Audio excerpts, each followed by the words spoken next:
Je vais vous dire quelque chose que j'aurais aimé que quelqu'un m'explique clairement il y a des années. Il y a un moment dans la vie d'un parent où vous regardez votre enfant et vous réalisez que quelque chose ne colle plus tout à fait. Le visage est encore celui d'un enfant, mais le corps, lui, commence déjà à changer. Trop tôt, trop vite. Comme si le temps avait décidé de sauter une étape sans demander la permission. Et la première réaction, presque automatique, c'est la panique. Est-ce que c'est normal? Est-ce que mon enfant est en avance? Est-ce que quelque chose ne va pas? Je vous parle aujourd'hui avec le recul de quelqu'un qui a vu ce phénomène devenir de plus en plus fréquent au fil des années. Et je peux vous dire une chose simple. Ce n'est pas seulement une question de corps qui change, c'est une question de cerveau, d'émotions et d'équilibre intérieur qui n'ont pas encore eu le temps de suivre. Parce que la vraie difficulté, ce n'est pas la puberté en elle-même, c'est le décalage. Le décalage entre ce que l'enfant devient physiquement et ce qu'il est encore capable de comprendre émotionnellement. Et si vous ne comprenez pas ce décalage, vous risquez de mal interpréter tout le reste. Alors aujourd'hui, on va décortiquer calmement ce phénomène, sans panique, sans mythe et surtout sans culpabilité inutile. Quand on parle de puberté précoce, il faut d'abord enlever une idée très répandue chez beaucoup de parents. Ce n'est pas simplement un enfant qui grandit trop vite. C'est bien plus subtil que ça. Biologiquement, la puberté, c'est le moment où le corps reçoit des signaux hormonaux qui déclenchent toute une série de transformations. Croissance accélérée, développement des caractères sexuels secondaires et changements métaboliques. Mais ce que les parents voient en surface n'est que la partie visible de l'iceberg. Ce qui est beaucoup moins visible, c'est ce qui se passe à l'intérieur de l'enfant, parce que le cerveau, lui, ne suit pas le même rythme. Le cortex préfrontal, cette partie du cerveau responsable du contrôle des émotions, de la prise de décision et de la gestion des impulsions, est encore en pleine construction, et il ne sera réellement mature que plusieurs années plus tard. C'est là que le problème commence. Vous vous retrouvez avec un enfant qui peut avoir un corps qui change rapidement, parfois même avec des réactions physiques proches de celles d'un adolescent, mais avec une intelligence émotionnelle encore très infantile. Il ne comprend pas toujours ce qui lui arrive. Il ressent des choses nouvelles sans avoir les outils pour les expliquer. Et ce décalage crée souvent des comportements déroutants pour les parents. Irritabilité soudaine, repli sur soi, gêne face à son propre corps ou au contraire une curiosité maladroite et mal canalisée. Je me souviens de situations où des enfants devenaient soudainement très sensibles à leur apparence, alors qu'ils jouaient encore quelques mois plus tôt sans aucune conscience de leur image.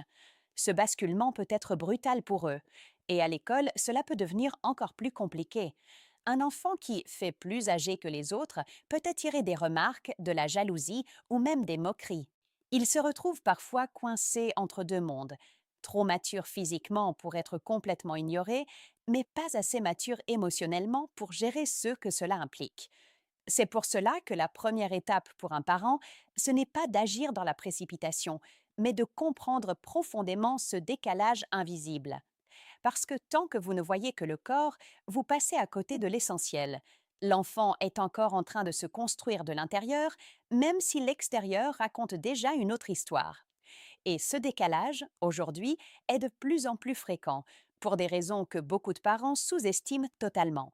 Si vous observez aujourd'hui que la puberté semble arriver plus tôt qu'avant, ce n'est pas une illusion. C'est un phénomène qui a été étudié dans plusieurs pays et qui inquiète de nombreux spécialistes du développement de l'enfant.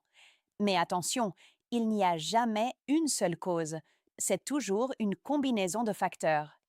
D'abord, il y a ce que les scientifiques appellent les perturbateurs endocriniens. Ce sont des substances présentes dans certains plastiques, produits cosmétiques, emballages alimentaires ou même dans l'environnement quotidien. Elles peuvent interférer avec le système hormonal de l'enfant. Sans entrer dans des explications trop techniques, retenez simplement ceci. Elles peuvent envoyer de faux signaux au corps, comme si le moment de démarrer la puberté était arrivé plus tôt qu'il ne devrait. Ensuite, il y a l'alimentation moderne, plus riche, plus transformée, parfois plus calorique que celle des générations précédentes. Cela influence le développement corporel.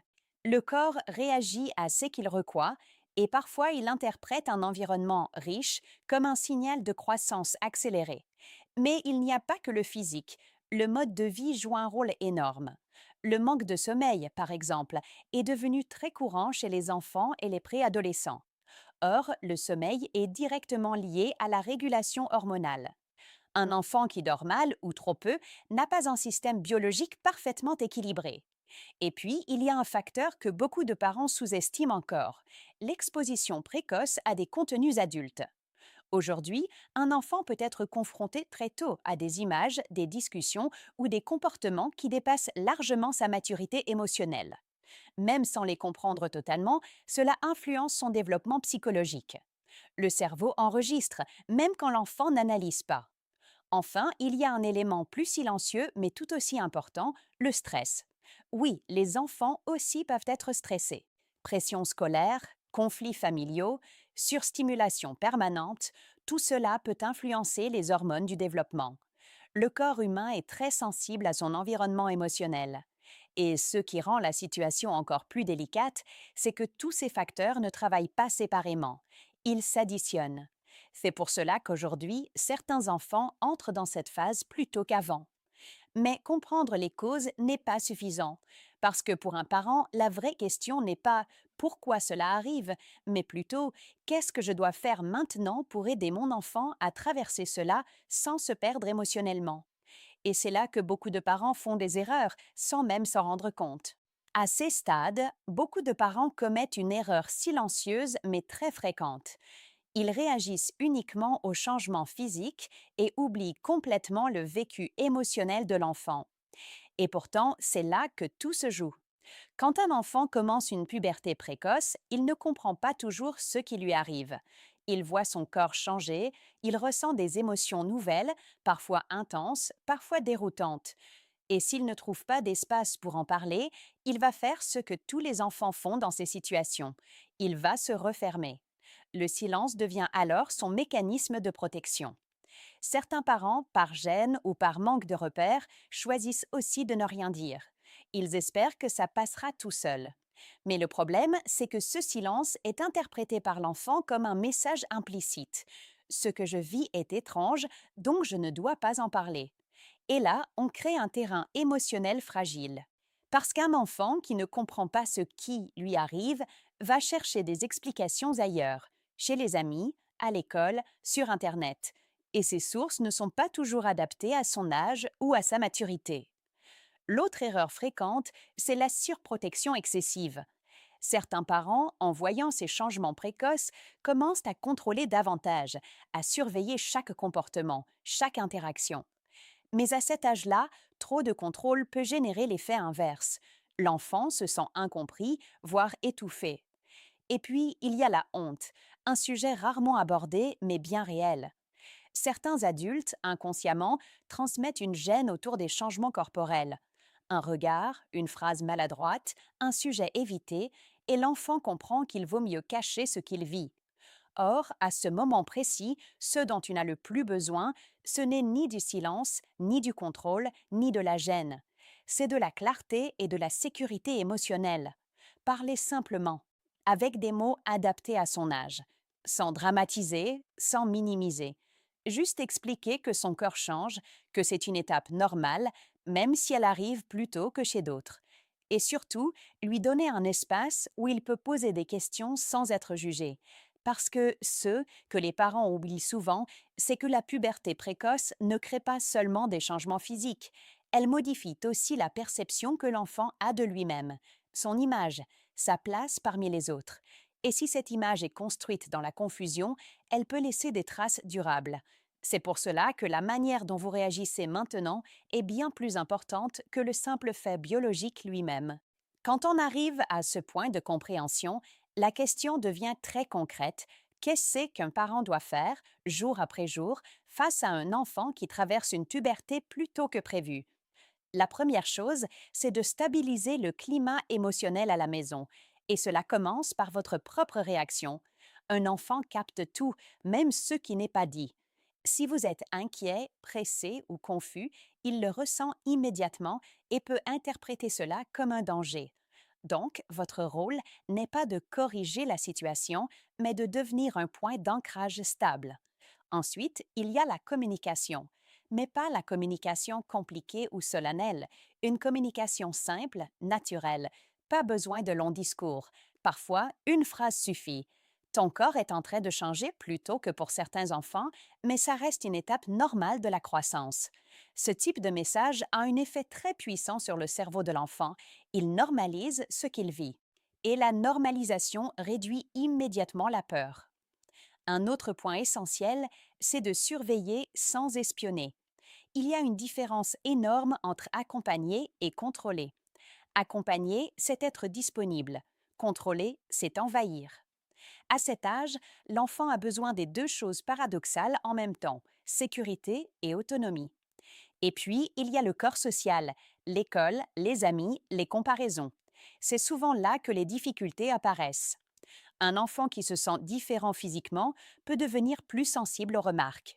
Même une blague innocente peut être vécue comme une attaque. Votre rôle, ici, c'est de renforcer son estime de soi sans le surprotéger du monde extérieur. Lui apprendre que les différences de rythme sont normales. Certains grandissent tôt, d'autres plus tard. Et aucun rythme n'est meilleur qu'un autre. Mais il y a aussi un aspect médical qu'il ne faut pas ignorer. Si les changements sont très précoces ou très rapides, il est important de consulter un professionnel de santé, non pas pour paniquer, mais pour vérifier que tout suit un développement harmonieux. Ce type de suivi permet souvent de rassurer les parents et surtout l'enfant. Et enfin, le point le plus important de tous, la sécurité émotionnelle à long terme.